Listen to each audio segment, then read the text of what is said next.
He's a man both in mourning and on a mission. This is my fight. It's a private fight. Albert Snyder lost his son, Lance Corporal Matthew Snyder, in Iraq back in 2006.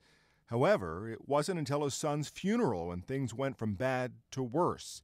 It was there that members of Westboro Baptist Church came to protest, carrying their telltale signs cheering his death and all of his fallen comrades. What kind of country are we if we can't even bury our dead? What's it say about our society? However, Fred Phelps and the other members of the church insist their message is something the country needs to hear and add they had the constitutional right to tell it. You can't say under our Constitution, we don't like his preaching, shut him up. Snyder bristles at the free speech argument and is now suing the church in a case that will be heard at the Supreme Court next term.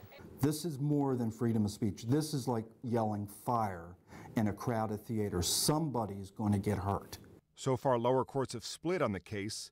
The most recent verdict, however, not only ruled against him, but also ordered him to pay Westboro's court costs of more than $16,000. Groups like the American Legion, as well as Fox News commentator Bill O'Reilly, are promising to shoulder that burden.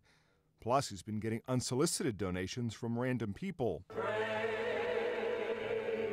Phelps and his daughters, on the other hand, say they've been threatened and attacked, but they insist their message is one the country needs to hear.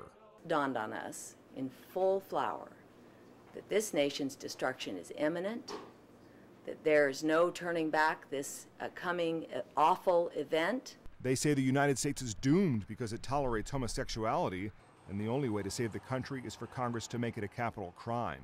We have a fervent desire to obey God. It's impressed upon my heart every day. He didn't have to pick me.